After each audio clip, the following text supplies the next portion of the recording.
Okay. Actually, how do I stop sharing? Here we are. Oh, you got it? Here, I'll get it.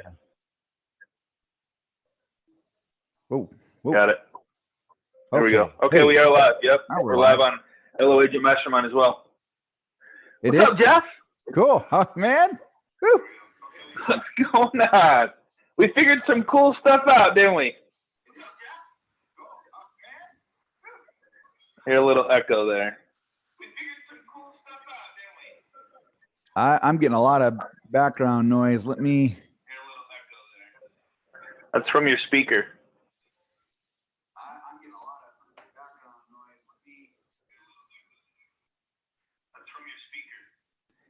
Yep, I see it there. Okay, cool. I don't hear you. You don't hear me? Oh, when you turn it down? Right. Probably if you call in on it. Oh, I don't hear it anymore. Oh. You don't hear me? Oh, you turn it down? Yeah. Probably if you call in on it. Oh, I don't hear it anymore. Wait a minute. Okay. Did it go away? Give me 1 second here. No worries. No, it's still there. I forget there's a delay in live, so I'm talking now, but I don't hear myself for like 5 seconds. Right. So you almost got to you almost got to put yourself out so you're not seeing it, and then have the conversation. You know what I mean? Because otherwise you're seeing my lips move, but it's not correlating to what I'm actually. It's really weird how the delay works. So guys, we're testing out a new service that's really cool. So we're streaming live on a couple different platforms at the exact same time using Zoom. We're testing it out, and we just want to have a short conversation to kind of share with you guys how cool this service is so that you can go live and kind of be live everywhere, all over the place. So if it's working correctly, and Jeff can tell me this, we are live on Periscope, we are live on Twitter, we are live on YouTube, and we are live on Facebook inside of a couple pages. Would that be correct? Yeah, we are working here. I'm just going to open up the chat box because regardless of where you're seeing us from, it's possible for you to chat with us. And we're just going to take a few minutes here. And let's see. I'm going to ask Scott some questions here, some stuff we've been wanting to cover. A unique angle of a topic Scott's been having a lot of success with. In fact, probably one of the few people in the country I find who really knows how to do this, and that has to do with recruiting. And so, Scott, the question I want to ask you for us to cover today is why do managers struggle? Why is recruiting so challenging? Well, and we can talk about recruiting new realtor partners, or we can talk about recruiting new loan officers. So the first thing that comes to mind when I want to talk about recruiting loan officers for all our branch managers out there that are trying to grow with new loan officers is there's no instant gratification. And then if I was to take it a little step further, it's a follow-up process. So just like building any relationship in sales or any realtor relationship, it goes back to follow-up. It goes back to building the relationship. It goes back into helping someone with zero expectation of anything in return, which I think so many people have a hard time with. It's hard turning off that give me. And I come from a servant. I come from a let me help you first. Let me try to keep you where you're at, because changing companies is really hard, right? There's no secret about that. So changing companies is really hard. So when I say that, I would rather you stay where you're at. But if it's impeding you hitting your goals, dreams, desires, if it's impeding you setting up for retirement or like creating that, achieving your goals, dreams, and desires, then yeah, you should probably start looking around. Then,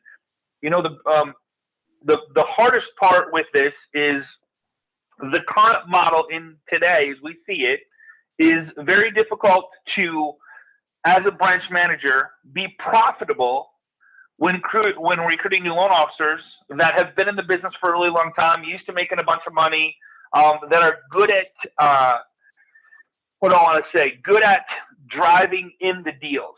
You with me?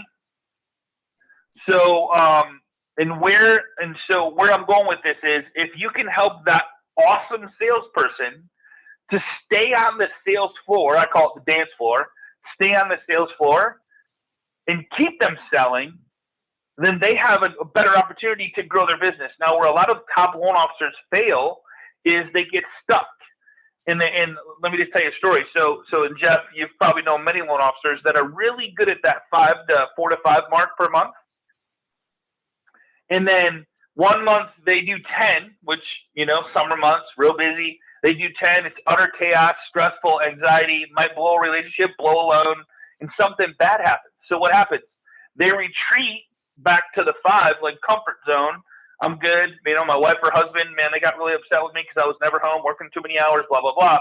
And what they don't realize is you can get rid of all that stuff that takes place when business comes in, because you're the one that gets the business. So when it comes to recruiting, I think the secret sauce is taking a true, good, awesome, exceptional salesperson and helping them to do nothing but that one activity, that if they do that activity, which talking to referral partners, building referral partners, deepening the referral partner relationship, all that stuff, if we keep them doing that on a consistent basis, and once the deal comes in, have somebody to take it and clean it and skin it and close it for them, so they don't have any stress from bringing in more business, because their subconscious will shut them down.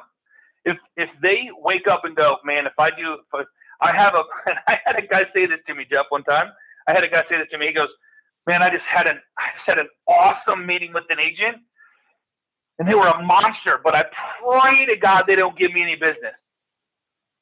And I'm like, what? What did you just say?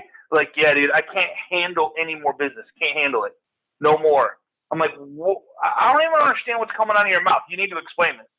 They're like, I don't know if I could exceed their expectations on the type of service that they expect because of how much business I already have.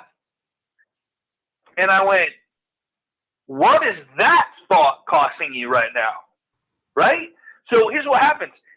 He goes into this realtor meeting with this monster agent that if he builds a relationship, it's like another, I don't know, 12 to 24,000, maybe 36,000 in income. And he goes into it cautiously going, I'm not going to be 100%. I'm going to play this up, whatever. So I think when it comes to recruiting, Jeff, there's a lot of factors that go into success when it comes to running a successful branch, running a successful company. There's so many. We could literally talk for days and days and days about this, how exercises you can do, thought process, how to have a conversation, what the conversation needs to look like, how to go into it with zero expectation, actually caring for the other person first and foremost. And Carl said this to me when I first started recruiting, and I want to put this out there. When he says, if you're going to recruit, just remember this one thing, that you're going to have their livelihood in the palm of your hands. And if you tell them something wrong and you put them in a bad situation, that's going to be on your shoulders. And I'm like, I almost didn't do it, Jeff. Almost didn't do that. Crazy, right? Yeah. What I hear you saying and addresses, I think, the bigger problem, that is peaks and valleys. Loan officers have these peaks and valleys constantly. So absolutely. It sounds like the first step to recruiting for a manager isn't recruiting, it's to shape up their own house first, so to speak, get that 100%. running as smooth as possible. And now you can start taking the steps to proactively recruit.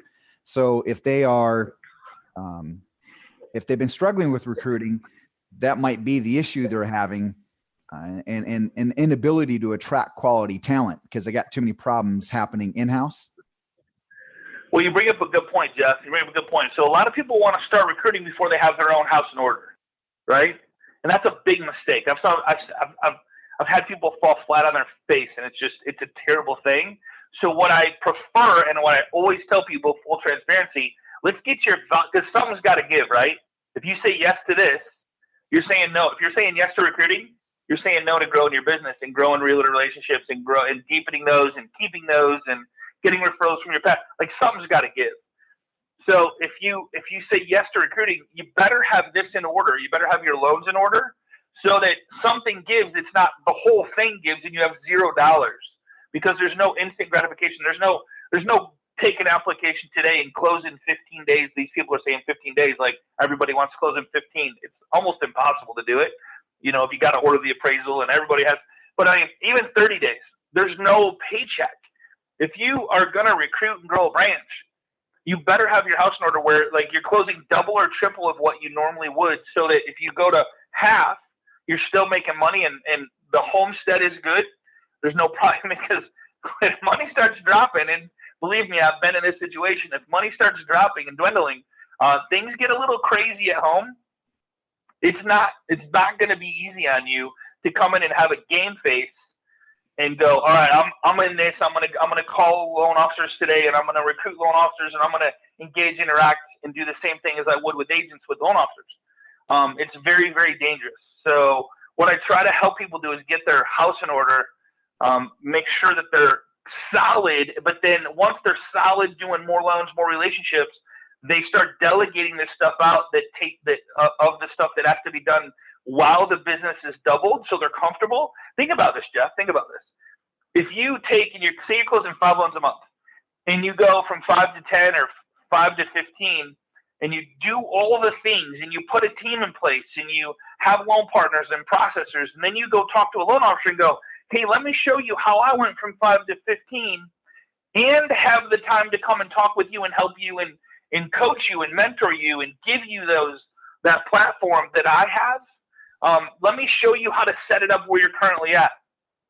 Have that conversation, right? That's a pretty cool conversation to have. Once you have it, there's no fear. The stress goes away. The instant gratification goes, I don't need that right now. It's okay if I talk to 100 agents this month and get 0. It's okay because I'm closing 15 loans a month. My team is taking care of it. So pretty cool stuff when it comes to how doing that. But just please don't make that mistake of going, I want bigger and better things without building the foundation first and digging that, you know, the foundation and solidifying that, and then delegating and getting all that stuff off your plate. Great stuff, Scott. I think we can come back here every few days and share a little bit more. So managers that are catching this, we've got a lot of material planned, and Scott sharing his own firsthand knowledge and experience on what it takes to recruit, you know, quality talent. Thanks, Scott. Great stuff. Yeah, and one more thing, man, real quick before we go. So for anybody that's still listening, we got a little special something coming up next week. And Jeff, I want to go on live maybe this Friday or Monday and talk about it. What's the disease? It's called cheat. What's the name you called it? We call it cheatitis. Cheatitis. So one of the very dear topics to my heart is agents cheating on you or agents cheating with you.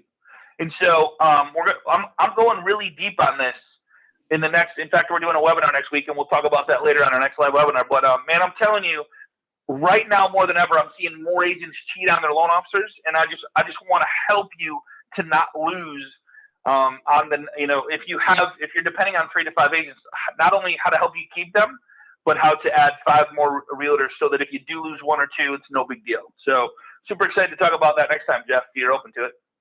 You bet. Thanks, Scott.